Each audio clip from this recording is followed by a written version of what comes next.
You can reuse the scraps of your puff pastry to make millefeuilles. Roll to a thickness of 3 millimeters.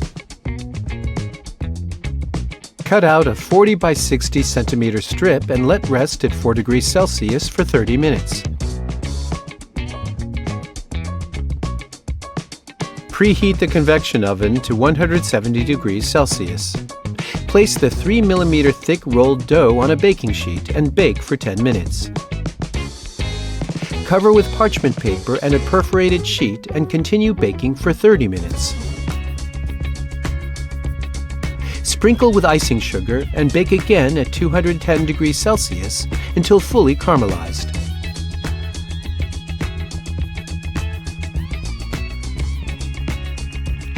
Cut while hot for uniform strips and minimal waste. Let cool before assembling with diplomat cream. Corman dairy butter, 82% fat, guarantees beautiful puff pastries and a good dairy taste.